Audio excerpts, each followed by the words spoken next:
नमस्कार, रिवर 24 के ताज़ा तरीन अंक के साथ मैं शैलेंद्र। सबसे पहले प्रमुख खबरें। नीले ड्रम ने उगली भारी मात्रा में नशीली कप सिरप।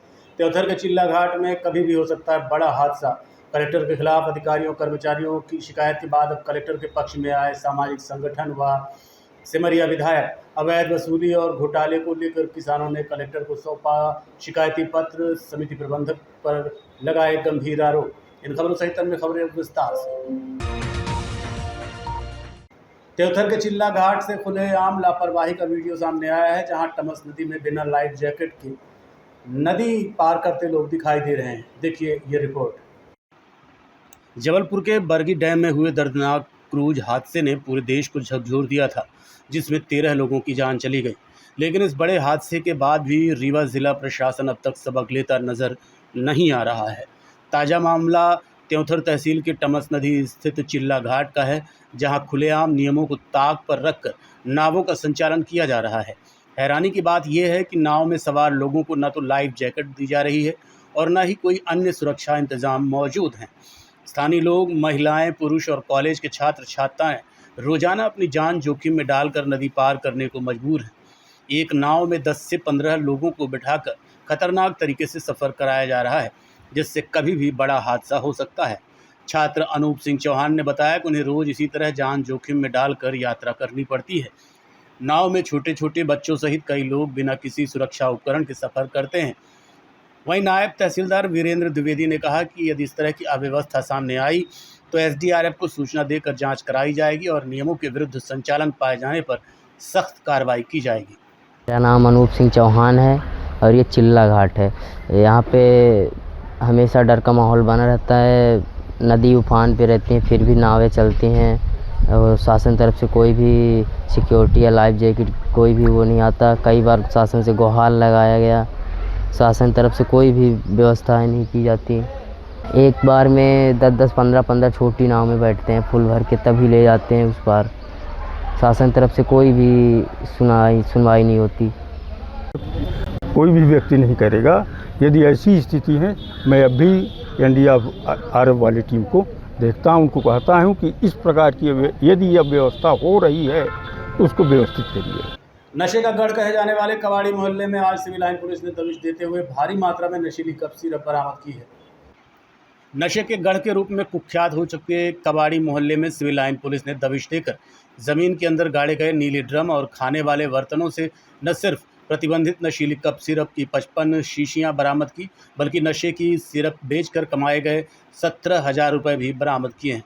कार्रवाई के संबंध में जानकारी देते हुए नगर पुलिस अधीक्षक डॉक्टर ऋतु उपाध्याय ने बताया कि गुरुवार की शाम मुखबिर द्वारा कबाड़ी मोहल्ले में 2 महिलाओं द्वारा प्रतिबंधित नशीली कप सिरप बिक्री किए जाने की सूचना दी गई थी, जिसके बाद पुलिस ने पहले सूचना का सत्यापन किया और उसके बाद गुरुवार की रात टीम बनाकर रेड की कार्रवाई की गई। पुलिस द्वारा की गई इस छापेमार कार्रवाई में खाना बनाने वाले बर्तनों सहित जमीन में खोदकर गाड़े गए नीले ड्रम से कुल नशे की 55 शीशियां बरामद की हैं। रेड कार्रवाई में सिविल लाइन पुलिस ने चांदनी लोनिया और सरस्वती लोनिया नाम की 2 महिलाओं को हिरासत में लेते हुए उनसे 17,000 रुपये नकद बरामद किए हैं। सीएसपी के मुताबिक दोनों महिलाओं के ऊपर इसके पहले भी एनडीपीएस के कई आपराधिक मामले दर्ज हैं। श्रीमान आईजीपी सर के एवं श्रीमान पुलिस अधीक्षक महोदय के निर्देशन में प्रहार 2.0 की जो अभियान है चलाया जा रहा है नशे के विरुद्ध, उसी तारतम्य में थाना सिविल लाइन के अंतर्गत एक कार्यवाही की गई है। थाना सिविल लाइन के वार्ड क्रमांक 6 कबाड़ी मोहल्ले से जरिए मुखबिर एक सूचना प्राप्त हुई, जहां 2 महिलाएं नशीली कप सिरप ऑनरेक्स की बिक्री कर रही हैं। जानकारी के अनुसार हमारी सिविल लाइन की टीम तत्काल रवाना हुई कार्रवाई के लिए, जहां दोनों महिलाएं नशीली कप सिरप की बिक्री करते हुए देखी गई और पुलिस को देखकर भागने लगी।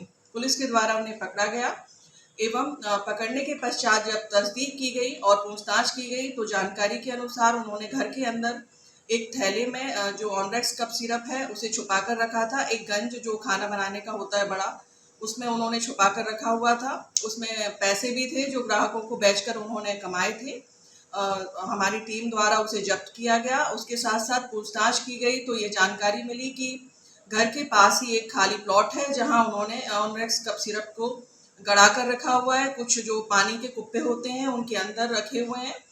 तो जब तस्दीक की गई और चेक करने गए तो देखा कि जो खाली प्लॉट है उसमें मिट्टी के अंदर खाली कुप्पी गड़े हुए हैं जिनके अंदर ऑनरेक्स कप सिरप है। हमने उसकी भी जब्ती की और कुल 55 शीशी ऑनरेक्स कप सिरप की हमने जब्ती की है, जिसकी कुल कीमत 11,000 रुपये है। साथ ही 17,000 रुपये लगभग हमने जो है कैश बरामद किए हैं और 2 महिला आरोपी सरस्वती लोनिया और चांदनी लोनिया को हमने गिरफ्तार किया है। मैम, पूर्व में भी क्या इनके अपराध रहे हैं एनडीपीएस से संबंधित? हाँ, चांदनी लोनिया के पूर्व में भी अपराध हैं और लगातार ये ऑनरेक्स कप सिरप की बिक्री के लिए कुख्यात रही हैं। आपराधिक प्रकरण काफी पंजीबद्ध हैं इनके खिलाफ। रीवा में सेवा सहकारी समिति मझियार में किसानों से अवैध वसूली और घोटाले को लेकर किसानों ने कलेक्टर को शिकायती पत्र सौंपकर समिति प्रबंधक और स्टाफ पर गंभीर आरोप लगाए हैं। रीवा में सेवा सहकारी समिति मझियार में किसानों से अवैध वसूली और घोटाले के आरोपों ने तूल पकड़ लिया है। किसानों ने कलेक्टर को शिकायत सौंपकर समिति प्रबंधक और स्टाफ पर गंभीर आरोप लगाए हैं।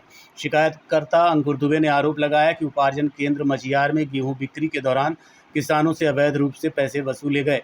आरोप है कि 237 बोरी गेहूं बेचने पर प्रबंधक द्वारा 1700 रुपये नकद, कंप्यूटर ऑपरेटर द्वारा 100 रुपये और तौलाई के नाम पर प्रति बोरी 5 रुपये की वसूली की गई। इतना ही नहीं, किसानों ने हर बोरी में 300 ग्राम तक अतिरिक्त कटौती और कुल 118 किलो गेहूं अधिक लेने का भी आरोप लगाया है। किसानों का कहना है कि पहले भी मामले की शिकायत की गई, लेकिन जांच अधिकारियों ने कार्रवाई करने के बजाय मामला दबा दिया। पीड़ित किसानों ने पूरे मामले की उच्च स्तरीय जांच कर दोषियों पर सख्त कार्रवाई और किसानों की राशि वापस दिलाने की मांग की। देखना होगा कि प्रशासन इस शिकायत पर क्या कदम उठाता है। मैं कलेक्ट्रेट कार्यालय इनके द्वारा बुलाया गया हूँ। मैं आया नहीं, उनके द्वारा बुलाया गया हूँ। किसान है, जहाँ से आए, मझियार से आए हैं। मझियार में जो है भारी अनियमितता हो रही है और अनियमितता केवल मझियार भर में नहीं है, वो पूरे रीवा जिले के अंदर हो रही है। कारण ये है कि यहाँ पर बैठे हुए फूड कंट्रोलर से लेके डीआर से लेके तमाम लोग एक गिरोह बनाकर पूरे रीवा जिले के अंदर में कर्मचारी काम कर रहे हैं। और इस वक्त जो है लोग जैसे कलेक्टर का काम देखकर ये लोग पहुंचे हुए हैं अपनी बात को रखने के लिए कि वहां पर इनके साथ न्याय हो रहा है। जिस प्रकार से यहाँ पर कर्मचारी खुद नेता बना हुआ है, उसका उदाहरण कल देखने को मिला था। जब आप कभी कुछ बात बोलोगे तो उनके संरक्षक दाता जो है, मैं यहाँ पर आया हूँ, किसान के साथ इतना न्याय हो रहा है। 20 सालों से राजेंद्र शुक्ला जी जो है मंत्री यहाँ पर है, उन्होंने आज तक जो है इस विषय में किसानों के मामले में बोल क्यों नहीं रहे। जबकि लगातार वो 100 कुंटल लेते हैं तो 100 कुंटल में 1 कुंटल उन्होंने अलग से बोरी जिसका पैसा नहीं देते हैं। ये मैं पकड़ा हूँ, ये देखिए, ये लेके आए। ये जो है यहाँ पर नाप में जब हुआ 183, इसमें से जो 1 कुंटल उन्होंने अलग से लिया इसके हिसाब से। और ये जो है समस्त जगह में ऐसी काम चल रहा है।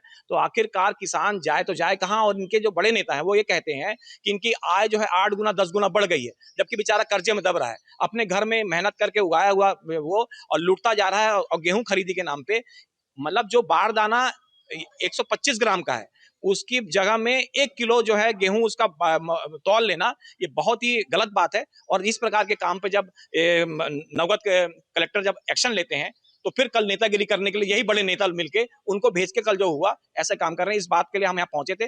कलेक्टर महोदय से हम लोगों ने बोला है तत्काल वहां पर जो है कार्रवाई की जाए। अगर नहीं कार्रवाई करते हैं तो कल स्वयं मैं प्रमोद शर्मा पहुंच के उनके राजू तराजू के साथ में हम लोग जो है जिस प्रकार से लूटा है उन्होंने, जनता कल लूटेगी, किसान उनको लूट लेंगे। ये बात की गारंटी देने हम आए थे। मैं बगढ़ा दुबे से आया हूँ। मेरा नाम है ददन प्रसाद दुबे। मैं खरीदी केंद्र मझियार में अपना गेहूँ बेचने गया था। वहाँ हम लोगों से लूट खसोट की गई है। उसी के विषय में हम लोग कलेक्टर साहब को ज्ञापन देने के लिए आए। हमसे 1,000 रुपये 28 कुंटल का पैसा लिया गया और एक किलो 1 कुंटल में अलग से लिया गया और 50 किलो 300 ग्राम का तौल लिया गया।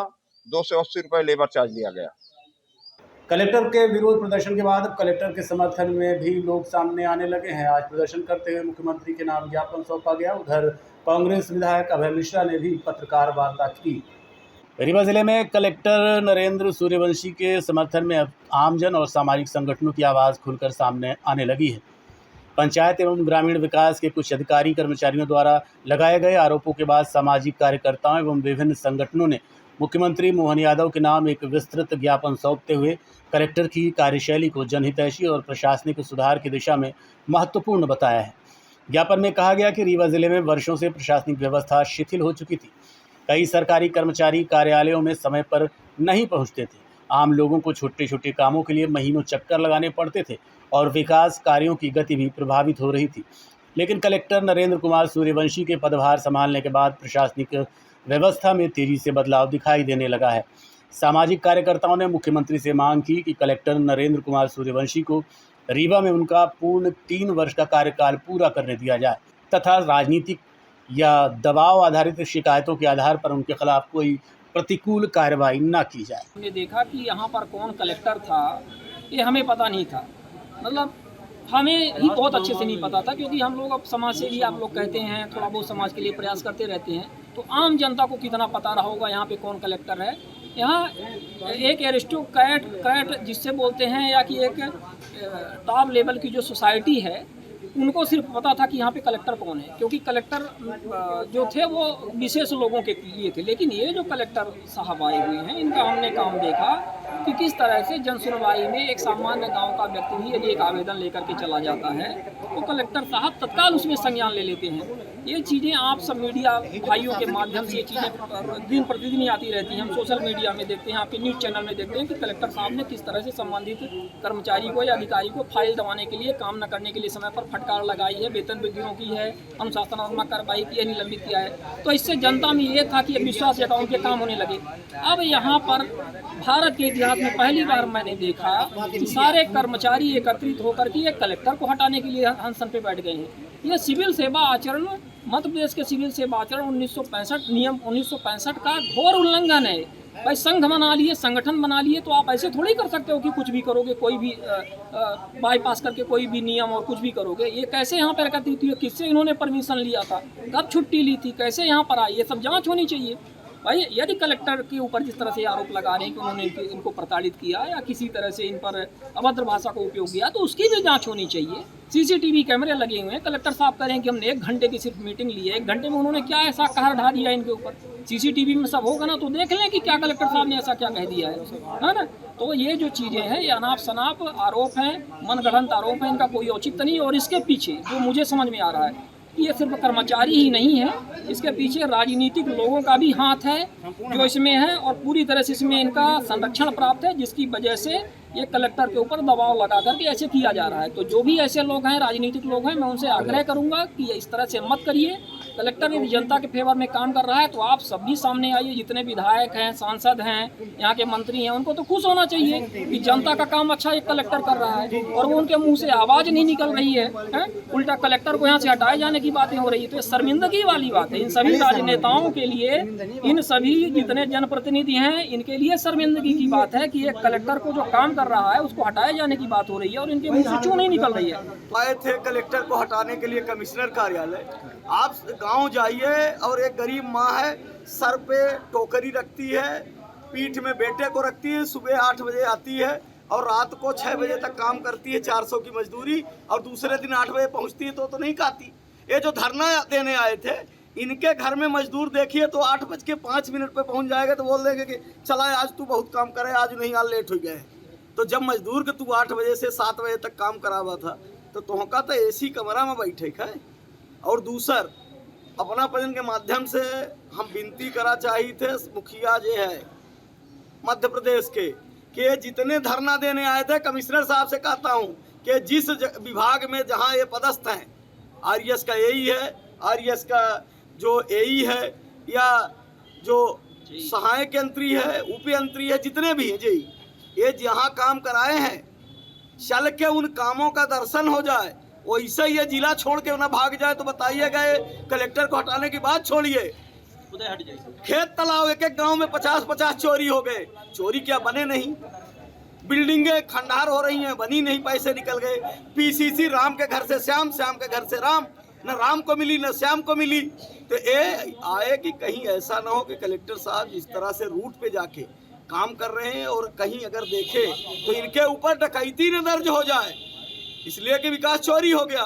आप देख रहे हैं कि मेडिकल स्टोर वाला गिट्टी बेच रहा है। बचपन में खेल होता रहा, छूछी मूछी, लोग लड़का छोट खेलना, फिर खाना हो आज बड़ा हमारे घरे भंडारा हो, फिर लड़का राना को उता दई दें, फिर दूसर का के रेल आवल लाई, तीसर का हाथी ऊँट आवल लाई, रहा कुन्ना।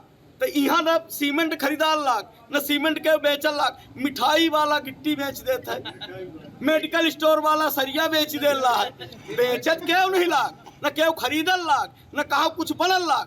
आपके माध्यम से मेरी कमिश्नर साहब से मांग है। देखते रहिए Rewa 24 news city cable network. मिलते हैं छोटे से ब्रेक के बाद। शर्मा की दुल्हन जब ब्याह के आई, संग रीवा ज्वेलर्स का हार ले आई।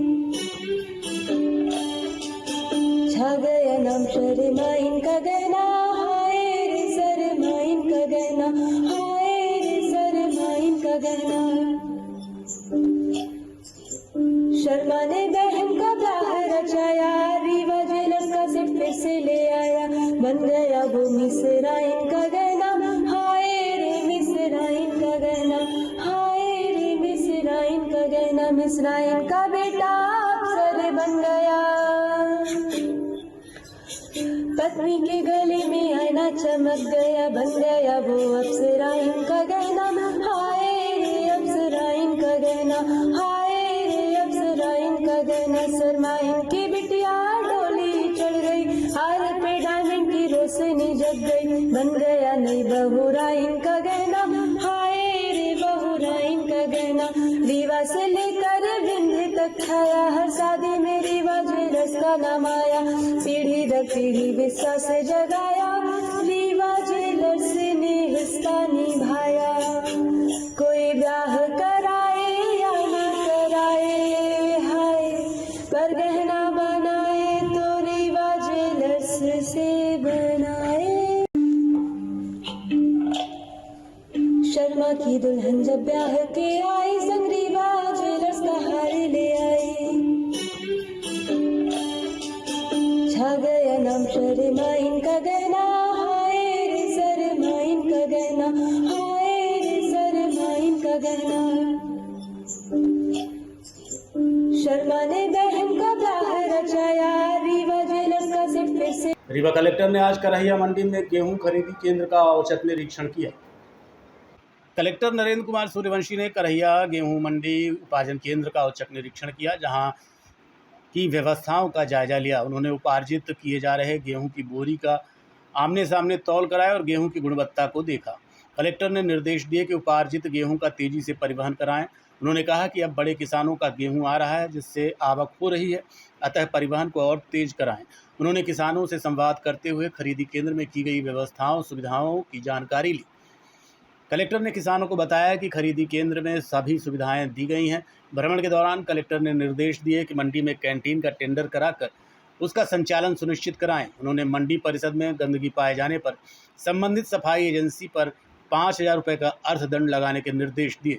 निरीक्षण के दौरान जिला आपूर्ति अधिकारी कमलेश तांडेकर, महाप्रबंधक सहकारी बैंक ज्ञानेंद्र पांडे सहित उपार्जन से संबंधित अधिकारी उपस्थित रहे। देखिए, माननीय मुख्यमंत्री जी के निर्देश है कि उपार्जन के काम में शुचिता और संवेदनशीलता बरती जाए, और उसी बात को देखते हुए रूटीन रूप में हम लोग यहाँ पे आए हुए हैं करहिया मंडी में, जो हमारे सम्माननीय किसानों का गेहूँ उपार्जित यहाँ पे हो रहा है।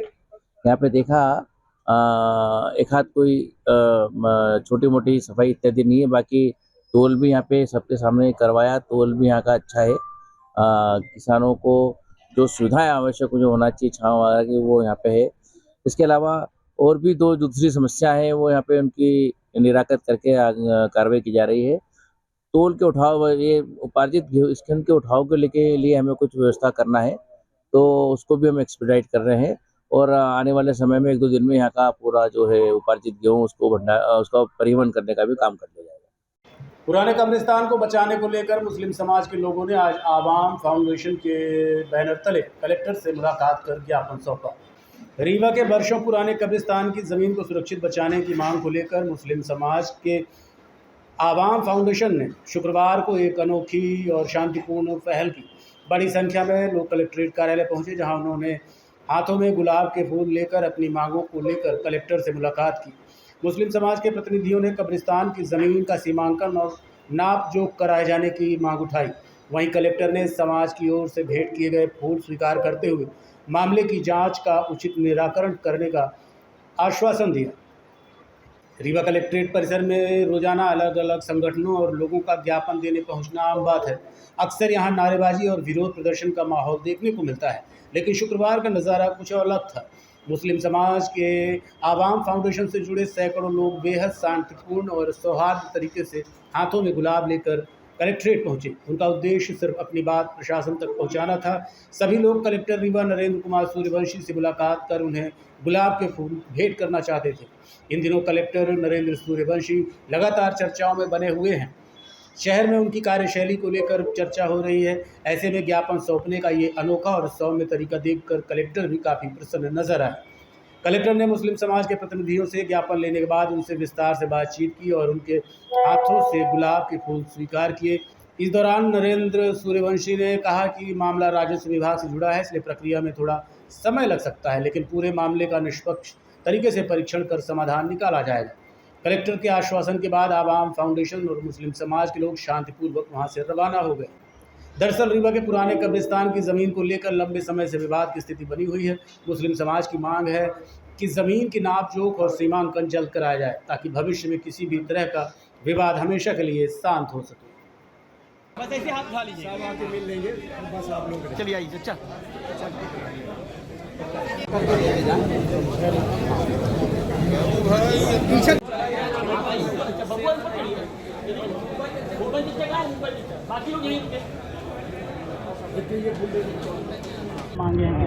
हम आवाम फाउंडेशन के लोग हैं और शहर के सारा मुस्लिम समाज हमारे साथ है और हम लोग एक ज्ञापन देने आए हैं। हाल के कुछ दिनों में ही घोगर कब्रिस्तान में कुछ विवाद की स्थिति पैदा हो रही है, जिसमें नाजायज़ कब्जा किया जा रहा है। वक्फ बोर्ड कमेटी के जो अध्यक्ष महोदय हैं, उनके द्वारा भी हम लिखित करा के लेके आए हैं प्रदेश से, प्रदेश अध्यक्ष, तो वहाँ से भी लिखित में आया है। और वक्फ बोर्ड की जो नियमावली है, जो आपके नियम से हैं, उनके मुताबिक भी यहाँ पे कब्ज़ा किया जा रहा है। उसी के विरोध में हम अपनी जो वास्तविक स्थिति है कब्रिस्तान की और ज़मीनी कागजातों के साथ, सारे पुख्ता सबूतों के साथ कलेक्टर महोदय के सामने अपना पक्ष रखना चाहते हैं, जिससे कि कोई वहाँ पे ऐसी गतिविधि ना हो जिससे सामाजिक सौहार्द बिगड़े। और हम लोग क्योंकि वहाँ पे पिछले 200 साल से काबिज़ हैं और वहाँ पे कब्रिस्तान है और वहाँ पे दरगाह है, वहाँ पे वज़ू खाने हैं, वहाँ पे सुलभ कॉम्प्लेक्स है, तो जो स्थिति वहाँ पे निर्मित की जा रही है विवाद की, ऐसी स्थिति पैदा ना हो। और हम निष्पक्ष जांच की एक मांग करने के लिए आए हैं कि पूरी तरह से इसको निष्पक्ष तरीके से जांच की जाए। और इसके बारे में हमारे नज़ीर चचा है, पूर्व कब्रिस्तान कमेटी के अध्यक्ष हैं, काफ़ी वर्षों तक ये रहे हैं। ये आपको और जानकारी देंगे कलेक्टर महोदय को, और आपको जो पूछना आप इनसे ही पूछ सकते हैं। मेरा नाम रफ़ी कैसर खान है और मैं आवाम फाउंडेशन में प्रेसिडेंट के पद पे हूँ अभी। और हम लोग जो मुस्लिम समाज के सारे लोग यहाँ पे आए हैं अपने रीवा घोगर कब्रिस्तान को बचाने के लिए। कब्रिस्तान बचाओ मुहिम के तहत हम सब एक होके आए। देखते रहिए Rewa 24 news city cable network. मिलते हैं इस छोटे से ब्रेक के बाद। Pentium point group of institution, जो अपने अनुशासन, आधुनिक तकनीक युक्त शिक्षा गुणवत्ता हेतु जाना जाता है। इस ग्रुप के अंतर्गत कई संकायों के अनेक महाविद्यालय संचालित हैं, जिनमें मुख्यतः law college, pharmacy college, management college, art, commerce, science, biotechnology तथा कंप्यूटर साइंस महाविद्यालय संचालित है। महाविद्यालय में BBA, LLB, BCom LLB, BA LLB, LLB, LLM, B Pharma, D Pharma, MBA, BBA, BCA और अन्य प्रोफेशनल पाठ्यक्रम। तो आज ही पधारे Pentium point group of institution में। आधुनिक इंफ्रास्ट्रक्चर, सभी आउटडोर तथा इंडोर खेलों से संबंधित मैदान तथा अत्याधुनिक संसाधनों से लैस ऑडिटोरियम व सभी संकायों की आधुनिक प्रयोगशालाएं संस्था को विशेष स्थान प्रदान करती हैं। लॉ महाविद्यालय में मूट कोर्ट तथा लाइब्रेरी अत्याधुनिक है। फार्मेसी कॉलेज की समस्त लैब अत्याधुनिक मशीनों से सुसज्जित हैं। साथ ही छात्रों को कम्युनिकेशन व सॉफ्ट स्किल संबंधित कक्षाएं प्रदान की जाती हैं। पेंटियम पॉइंट महाविद्यालय की शुरुआत 2002 से संस्थापक BN त्रिपाठी जी द्वारा की गई थी। छात्रों के आने जाने के लिए साल 2010 से छात्र तथा छात्राओं हेतु निःशुल्क बस की सुविधा प्रदान की जा रही है। पेंटियम पॉइंट ग्रुप अपनी उच्च गुणवत्ता युक्त शिक्षा तथा छात्रों के प्लेसमेंट हेतु जाना जाता है। इस ग्रुप के अंतर्गत संचालित महाविद्यालय bar council of India, pharmacy council of India, AICTE तथा उच्च शिक्षा मध्य प्रदेश शासन द्वारा मान्यता प्राप्त महाविद्यालयों का संचालन करता है। तो महाविद्यालय का भ्रमण एक बार जरूर करें। पता इस प्रकार है: महाविद्यालय का प्रथम कैंपस करहिया बीणा सिमरिया रोड तथा दूसरा कैंपस हरदी बीणा सिमरिया रोड में स्थित है। पेंटियम पॉइंट ग्रुप का हेड ऑफिस कॉलेज चौक के समीप स्थित हेडगेवार नगर में है। कलेक्टर रीवा ने पोस्ट मैट्रिक पिछड़ा वर्ग कन्या छात्रावास का निरीक्षण किया है। इस दौरान छात्रावास के व्यवस्थाओं के बारे में जानकारी दी। कलेक्टर रीवा नरेंद्र कुमार सूर्यवंशी ने पोस्ट मैट्रिक पिछड़ा वर्ग कन्या छात्रावास का निरीक्षण किया और छात्राओं से संवाद करते हुए छात्रावास की व्यवस्थाओं के बारे में जानकारी ली। कलेक्टर को अचानक अपने बीच पाकर छात्राएं हतप्रभ रह गईं। कलेक्टर ने उनसे कहा कि आप सबके माता पिता को आपसे बड़ी उम्मीदें हैं। आप सब मेहनत कर पढ़ाई करें और सफलता प्राप्त करते हुए आगे बढ़ें। छात्राओं ने कलेक्टर से शौचालय में सुधार कार्य कराने, परीक्षा की निर्बाध आपूर्ति सुनिश्चित कराने तथा खिड़कियों में जाली लगाने की मांग की। कलेक्टर ने उपस्थित अधिकारी को तत्काल व्यवस्थाएं सुनिश्चित कराने के निर्देश दिए। उन्होंने कहा कि छात्राओं के लिए परिसर में ही बैडमिंटन कोर्ट भी बनाया जाएगा। इस अवसर पर संयुक्त संचालक सामाजिक न्याय अनिल दुबे एवं डिप्टी कलेक्टर सुरभि जैन उपस्थित रहे। देखिए, छात्रावास एक रूटीन व्यवस्था में है।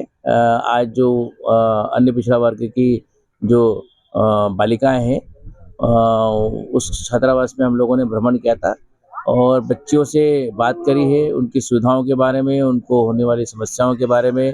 सभी बच्चियां बहुत प्रफुल्लित थीं और उन्होंने बिटियाओं ने कुछ एक दो छोटे छोटे काम बताए हैं। कुछ मॉस्किटो नेट और इस तरह से वो काम हम उसको कराएंगे और वो भी वहाँ भी एक अच्छा वातावरण हमें देखने को मिला है। कलेक्टर रीवा ने वृद्ध आश्रम जाकर वृद्धजनों से मुलाकात, हालचाल ली और हर संभव मदद करने की बात कही।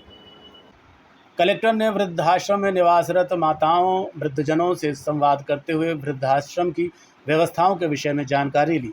वृद्धाश्रम की माताओं ने आत्मीय भाव से कलेक्टर से अपने नाती पोतों के लिए कहीं भी नौकरी या व्यवसाय की व्यवस्था कराने की बात कही। कलेक्टर ने कहा कि आप वृद्धाश्रम में रहकर भी अपने परिजनों के हित की बात सोच रही हैं। उन्होंने आश्वस्त किया कि पीएम स्वनिधि या अन्य किसी योजना से आर्थिक मदद के तौर पर ऋण उपलब्ध कराया जाएगा ताकि अपने पैरों पर खड़े हो सकें। वृद्धाश्रम की माता शैल ने बताया कि ये यहाँ रहकर सिलाई का प्रशिक्षण देती हैं। कलेक्टर ने लाइब्रेरी और फिजियो सेंटर का निरीक्षण किया। उन्होंने कहा, आप सबका आशीर्वाद लेने वृद्धाश्रम आता रहूँगा। इस अवसर पर chairman red cross society doctor Prabhakar Chaturvedi ने वृद्धाश्रम की व्यवस्थाओं के बारे में जानकारी दी और कलेक्टर को वृद्धाश्रम का भ्रमण कराया। निश्चित रूप से रेड क्रॉस द्वारा संचालित रेड का जो वृद्धाश्रम था वहाँ गए थे, हम उसका निरीक्षण किया और जितनी भी जो वृद्ध अम्माएँ थी उनसे और जो वृद्धजन वहाँ जो थे हमारे बुजुर्ग, उनसे बात करी। वहाँ चूँकि रेड क्रॉस सोसाइटी द्वारा संचालित वृद्धाश्रम है, बेहतर व्यवस्था है। बच्चों को अच्छा वहाँ पे पुस्तकालय है पाया गया है। बच्चों को वहाँ जो वहीं के लोग जो है वृद्धजन, वो इंग्लिश की कोचिंग भी देते हैं। जितनी भी जो वृद्ध अम्माएँ हैं उनसे बात करी तो वृद्ध अम्माओं ने भी अपना संतोष व्यक्त किया है। तो ये एक सब रूटीन व्यवस्था है जो एक कलेक्टर के रूप में देखी जानी चाहिए। तो यहाँ आश्रम, हॉस्टल और जो अन्य जो दूसरी इंस्पेक्शन की उसमें संतोष की स्थिति है और इसको इम्प्रूव करेंगे हम आगे ताकि किसी प्रकार का डिटेरेशन न हो। उधर कलेक्टर के पक्ष में सिमरिया विधायक अभय मिश्रा भी सामने आए हैं, जिन्होंने आज पत्रकार वार्ता कर जानकारी देते हुए क्या बताया, सुनिए। आप देखोगे रहन सहन में जो एक कलेक्टर जिस स्टैंडर्ड से रहता है, यहाँ का हर आदमी रहता है उसी तरह की सजावट, उसी तरह का चंदन, कार, मेंटेन, घर, पक्के प्लाट सब आपको मिलेगा बराबर। पैसा कहाँ से आ रहा है? सरकारी लूट। अगर सरकारी लूट की कहीं ट्रेनिंग लेनी है कि सरकारी धन को कैसे कमाया जाता है, जुगाड़ क्या कहलाता है, तो वो रीवा है उसकी जगह। आप देखोगे तो ज़्यादातर लोग, आप भोपाल ही चले जाओ, ग्वालियर का आदमी जहाँ पैर पटकने का काम है, बंदूक उठाने का, पूरा ग्वालियर का मिलेगा। जितना बाबुओं का काम है, मंत्रियों के पीएस से लेकर रायचंदी का काम है, पूरा रीवा का आदमी मिलेगा। यहाँ भी आप देखोगे तो संविदा, नौकरी कैसे फर्जी प्रमाण पत्र बनाया जाता है, कैसे जुगाड़ किया जाता है, कैसे घुसा जाता है, कैसे लूटा जाता है। अभी कल एक बयान आया है कलेक्टर के खिलाफ, मैंने देखा उसमें, मैं तो कल भोपाल में था। मुझे कोई इंटरेस्ट नहीं कलेक्टर से, ना मेरा मुझे कोई विरोध भी नहीं कलेक्टर से। और न मेरा किसी जनता से विरोध है, पर एक्चुअल में हम लोगों को कभी कभी सही बातें करनी चाहिए। अभी जो कल कलेक्टर ने कार्रवाई की और जिस तरह से रिएक्शन आया, उसको लेके मेरे मन में आया कि मुझे बोलना चाहिए, क्योंकि मैं इसको बहुत बारीकी से देखा हूँ। जिला पंचायत में रहकर मैंने देखा है, और जिला पंचायत का मेरा कार्यकाल कैसा था, अच्छा था, बुरा है, वो आप बता सकते हैं। मुझे अपने मुंह से बताने की जरूरत नहीं है। कम से कम मुझे इस बात पे गर्व है, कुछ गंदगी में मेरी अंगुली गई नहीं कभी, पर मैंने देखा तो, क्योंकि 7 साल बहुत होते हैं किसी चीज को समझने में। रीवा में अभी जो ये मामला हुआ, जिसको लेकर के कलेक्टर ने कुछ वो किया, हमारे सिरमौर की एक बच्ची है, क्या नाम है उसका, हम जानते हैं, मुझे हाँ, उसको मिर्गी आती। अभी सिरमौर में भी एक दिन मीटिंग में मिर्गी आ गई थी, गोविंदगढ़ में अभी ट्रेडिंग थी तो वहां भी मिर्गी आ गई थी। अब उसको कल परसों में फिर अपने उसमें आ गई होगी कई बार, तो उसको 4 चालाक बदमाश टाइप के लोग पकड़ के ले जाके उसको लेटा करके, क्या ड्रामा, क्या एक्टिंग, और वजह क्या है, कोई काम करने को बोल रहा।